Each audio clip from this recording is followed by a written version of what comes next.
રાતે કોણ જાય આવો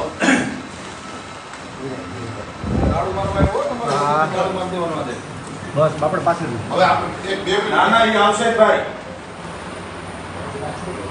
તમારા કઈ ભત્રીજા ભાઈ કે મોટા ભાઈ નથી હો ના ના એવો પણ છેલ્લા 4 દિવસથી વોર્ડ નંબર 2 ની અંદર લાઈટનો પ્રશ્ન ચાલે છે તમે એને કેવી રીતે રોકી શકો છો કોઈ ડોક્ટર નથી શું જવાબદારી તમારી ભટ્ટભાઈ હું ડોક્ટર નથી તમારી જવાબદારી શું છે એ મને કહો તમે શું છો બીજી વિષયમાં તમે વોર્ડ નંબર આ વિસ્તારમાં આવો છો તમારી કોઈ જવાબદારી છે કે નહીં 4 દિવસથી સતત વોર્ડ નંબર 2 માં લાઈટ જાય છે હું તમને એના માટે તો વાત કરવા માંગુ છું યાર કયો મને હાલો એક બે મિનિટ વાત કરશે ના ભાઈ નહીં રહેશે ભાઈ હા પણ તમે ના નો પાડી શકો પણ હું બોલા અમારા સાહેબ જે છે એ તમને સમજાવશે બોલાવો સાહેબને બોલાવો એને કેમ ના પડો તમે મીડિયાને અરે પ્રજાપતિ સાહેબ અંદર આવવા દે એમ કહું આવા દો છે પ્રજાપતિ ભાઈ કોણ છે હા જે સાહેબ અત્યારે જેના કામગીરી કેની પ્રજાપતિભાઈ છો હા છેલ્લા 4 દિવસથી વોર્ડ નંબર 2 માં લાઈટ નથી આવતી ગમે તે લાઈટ વહી જાય છે તમારા ઘરના કનેક્શન કાપી નાખીશું હું ના વાત હતી પણ ફોલ્ટના હિસાબે થાય છે એટલે રાત્રે તમને ભૂખ લાગે તમે ખાટો ગોતવા જાવ છો બધા આખા દિવસ દરમિયાન શું કરો તમે લોકો એવું નથી રાતના હિસાબે અરે પણ દિવસે શું કરો છો તમે જખ મારો છો હે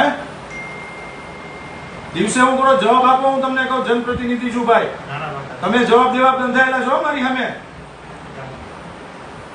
તમે જવાબ આપો ખ્યાલ છે એમ નહીં જવાબ આપો મને તમે દિવસે કેમ કામ કરતા નથી ભટજી કામગીરી થાય છે શું થાય છે પણ ઓવરલોડ ને આ લીધે આધુનિક ભારતની અંદર 4 દિવસ રાજકોટની અંદર લાઈટ ન હોય તમારા બાપુજીની પેટીએમ જો તમે બધા હે મારી વાત સાચી છે પણ જે ફોલ્ટ થયો છે એ તો તમારા ઘરના કનેક્શન કાપવા આવી છો સમજી લેજો આગળ કોઈ નથી જે વસ્તુ બની છે એ તો તમને જાણ કરવા દે મને એમ પેલા બોલો બોલો ફટાફટ બોલો બોલો જે અંડરગ્રાઉન્ડ કેબલનો ફોલ્ટ નીકળ્યા છે 4 દિવસથી તમે કોઈ તમે પ્રોબ્લેમ સોલ્વ નથી કરી શકતા પણ એ તો તમને સમજાવવા માંગુ છું હા બોલો હાલો બોલો જો આપણે ઇન્કમટેક્સ ફિગર તમારા જે રહેણાંકનો વિસ્તાર છે એમાં ઇન્કમટેક્સ ફિગર લક્ષ્મીનગરમાંથી મારો રહેણાંક નહીં વોર્ડ નંબર 2 નો એરપોર્ટ એરિયા આપો બોલું છું મારા ઘરની વાત નથી કરતો એટલે એમાં એ જે કેબલ ફોલ્ટ નીકળ્યો છે આજે ક્યાંય ડિગિંગનું કામ ચાલુ હોય કે કંઈ એવું થયું હોય ને એટલા માટે થઈને આ લોકોએ ફોલ્ટ ગોઈતો અને એ દરમિયાન તમને બીજો બેક પાવર આપેલો હતો હવે આજે સુધી ભોમેશ્વર ફિટરનો જે બેક પાવર આપ્યો છે એ પોપટ પર એસેસ નથી આવ્યો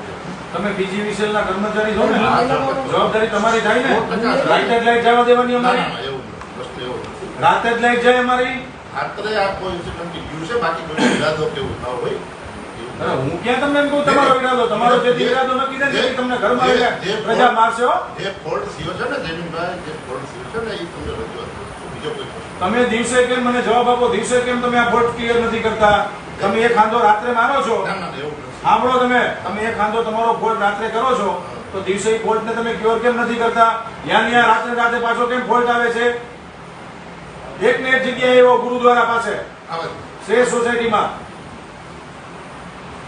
અને ભલે કીધું અને સ્ટુડન્ટ એન્જિનિયર શું નામ છે તમારું ભાઈ હે બેસો આયા રાઠોડ છે સ્ટુડન્ટ એન્જિનિયર છે તમારું શું નામ છે ભાઈ સર્વે છે તમારા ઘરની હું લાઈટ કાપી જાય છો રાઠોડભાઈ તમને લોકોને બેહવા નહીં દી અમે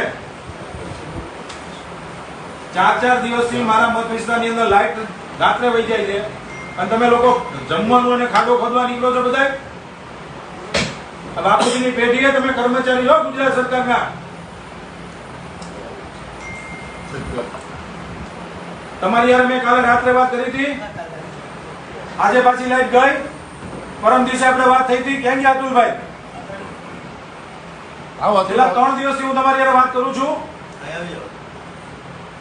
એક ને એક રિપીટેશન અમારે કરવાનું અમારે અહીંયા આવવાનું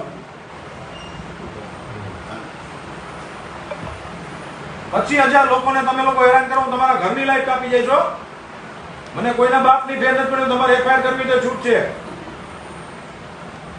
તમે સમજો તમારા બધાના મનમાં તાળા મારી દઈશ બીજીવીસીએલ ને રાજકોટમાં પ્રજાને હેરાન કરવાના આવી રીતે રાતે હેરાન કરો છો બોલો, ખુલાસો કરો મને, ખુલાસો આપો, મારે ખુલાસો જોઈએ તમારો. એ સાચકા સાહેબ બોલો. જે ઓલો ફોલ્ટ થયો તો તમારો જે ફીડર પાણી તો પીવો પણ સાચકા સાહેબ જે ઓલો ફોલ્ટ થયો તો ને કેબલનો એ જરાક વાત કરું સાહેબ ને એટલે જાઓ બીજી બોટલ લો. આજે સવારે હું તમારા બધાને પાણી કાલ બતાડી દેવાનું. જો ને, પછી હાથ નો રાખતો હો મારી હારે. આપણો એમ હાથ રાખતા જ નહીં. તમને ટેકનિકલ વસ્તુ એમ નહીં હાથ રાખવાનો. સમજાવે છે. આજે ગઈકાલે રાત્રે આપણે જે વાત કરી ને 11 વાગે બરાબર. હવે મારી બેન મેં તમને પરમ દિવસે ભટ્ટભાઈ રાઠોડભાઈ ફોન કર્યો હતો, કાલે ફોન કર્યો હતો, કાલે આપણે વાત થઈ હતી, પરમ દિવસે વાત થઈ હતી, યાદ કરો તમે. મારા નંબર આપો તો આપણે જોઈ લે. આપણે ગઈકાલે જ મને રાત્રે 4 વાગે ગયો. ફોલ્ડ હતો એ મને એમાં તમે સાચા છો. આપણે બેને છે ને ગઈકાલે વાત થઈ. શું ફોલ્ટ હતો? જે મેન કેબલ છે ને જે એસએસથી લઈ અને મહાલક્ષ્મી મંદિર સુધી મહાકાળી મંદિર સુધી હા, એ છે ને જમીનમાં 2.5 કિલોમીટર લાંબો કેબલ છે. એમાં દર 300 મીટરે આપણો એક એમાં જોઈન્ટ બરાબર. હવે તમે 300 મીટર 2.5 કિલોમીટરમાં 8 થી 9 જોઈન્ટ આવે. આજે સવારે શું છે એક એક જોઈન્ટ ખોલાવી અને એ કયા જોઈન્ટમાં ફોલ્ટ છે એટલું ડિટેક્ટ કર્યું.